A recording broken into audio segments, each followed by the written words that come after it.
And welcome back to Pokemon Team Creation Series. This one is another one that comes from my personal list. It turns out the one that was up for today, I just wasn't going to be able to do it. And I don't mean I wasn't going to be able to do it as in I couldn't do the video. I mean, I wasn't going to be able to do it because it's just not a character I could effectively do it for. It's one of those few times I couldn't do a character. So I'm like 99% of the time, I do the character regardless. This is one of those rare cases I just couldn't do it. I just decided, okay, so everything else from what I could tell from the remainder of the month looks good for this series. So let me just supplement this with one of my personal ones. And we're going back to one of my favorite animes and mangas, Bleach. And it's Soifons, the second captain. Well, technically, yeah.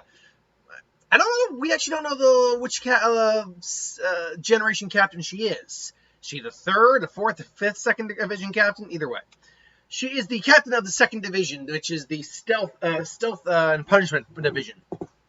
Soifons is an extremely unique individual in terms of like how she compares to everyone else, because most other people, like of the other 13 captains, they all are predominantly swordsmen in the general sense, using their Zanpakuto how they will.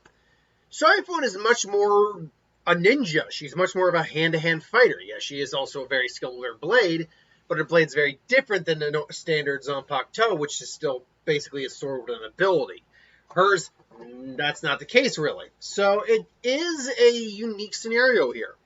Now, for those of us who know Bleach, I don't have to go over anything. But for those of us who don't know Bleach, I will have to address some things.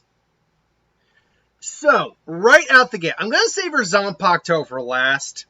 But right out of the gate, she is a martial artist. She is our predominant trait, that she is a martial arts hand-to-hand fighter, and a skilled one of that. So I knew I needed fighting types on the team. I will say right now, about half of this team is fighting types.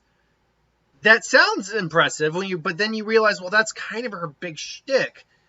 And only half of the team is fighting types? What's the other half? So first and foremost, we go to our good old reliable Lucario. Lucario just makes sense. It is a tried and true fighting type. Like, I can stick this guy on most fighters' team or most characters' teams who are highly skilled hand-to-hand fighters, martial artists, and it just makes sense. And with Soifons, it makes sense. The aura acts as sensing Ryatsu.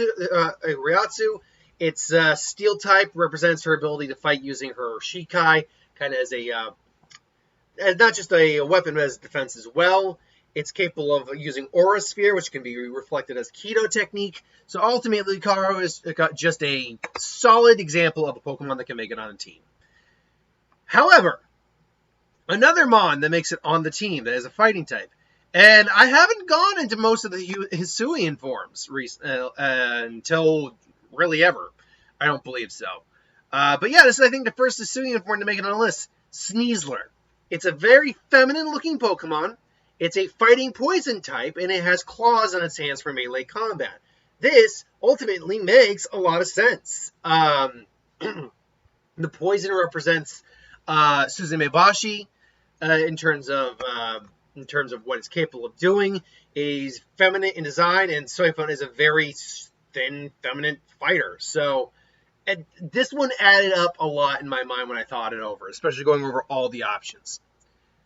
But now we're getting into a little bit more of that, wait, hold on a minute. So one of the things that Soifons is known for is her speed. She is one of the fastest captains in the 13 Court Guard squad. Being so fast, she can even make doppelgangers of herself. So I knew I needed a Pokemon that was fast. In terms of fast Pokemon, especially when you factor in the speed boost ability, Ninjask fell perfectly into that category. Particularly because it's a ninja cicada. It's in its name, ninja. And Soifons basically is a ninja, more or less. So this added up really well to me, to put a Ninjask on the team. And also factors in again with Suzumebachi being, Hornet's Sting. I can't remember if that's exactly what it is. Because I know Jaco Raikkonen is Hornet's Thunder Whip or something along those lines. Suzumebachi is like Hornet Sting or something along those lines. Now, that's obviously not a hornet, but it is an insect, and it is color-coded just like Suzumebashi's colors. Ninjask is a great Pokemon. Perfect Pokemon, really. In terms of combat and just design. It's a good-looking Pokemon. So that left us with one of her other abilities as well. So when factoring in all the things that need to be represented on Soifons' team, her Shunko ability needed to be addressed. And Shunko, we know, is the combination of Kido and Hakudo, or hand-to-hand combat. And we know she mastered it in the 1,000-Year Blood War arc.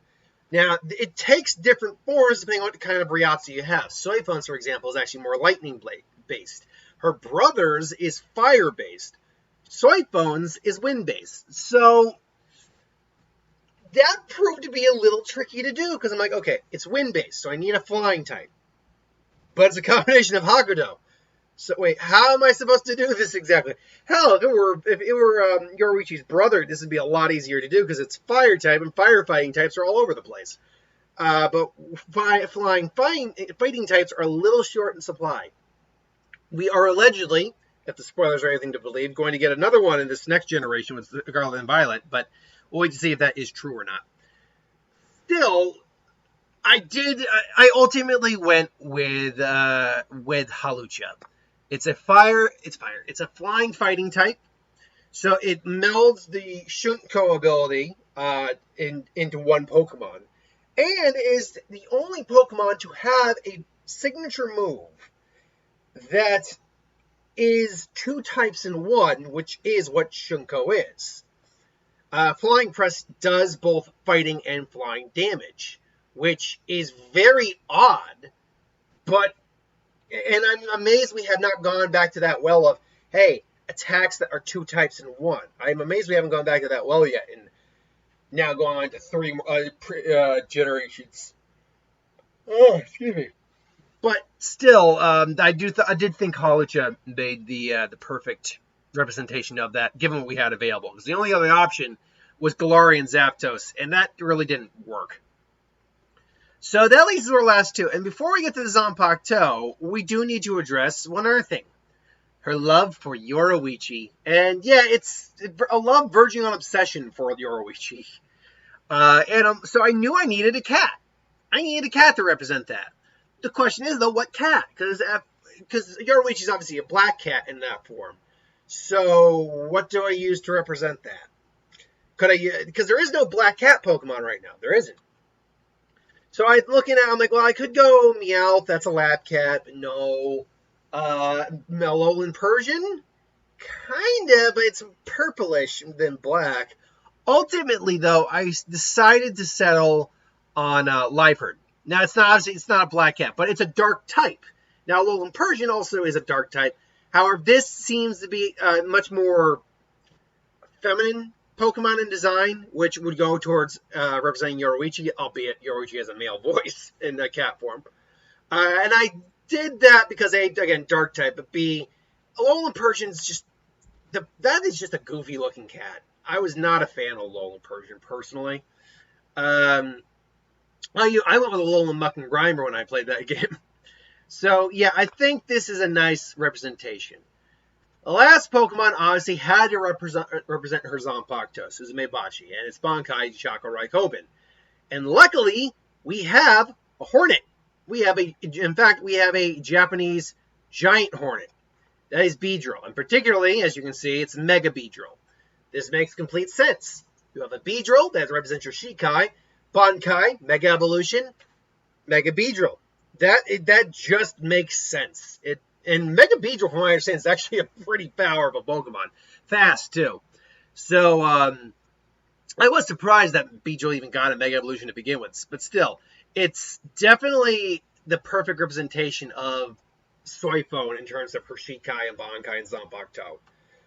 So, ultimately, that is the team for Soifon. Lucario and Sneasler to represent the fighting aspects of her style, as well as the poison aspects that Suzumebachi lends credence to. Ninkata to represent her speed and Shumpo. Liepard to represent a representation of Yoruichi and her love for Yoruichi. Halucha to represent Shunko and a bit more of the fighting aspect as well. And then obviously Mega Beedrill to represent her Shikai and Bankai, Suzumebachi, and Jaco Raikkoben, which is a giant stinging guard, for those of you who aren't aware, that if you sting twice in the same spot, you'll automatically kill the opponent, which the Bankai, the evolved form of the Zanpakuto, is a giant, surface-to-air missile. So, and seeing as there is no Pokemon that's a missile, that's the best you can go. But until then, that is, in my opinion, Soifons' Pokemon team. But this is just my opinion. What would you do for this team if you do anything different? Thanks for watching. Hope you enjoyed. Like, comment, share, subscribe. I'll see you folks for box office in a little bit. Later.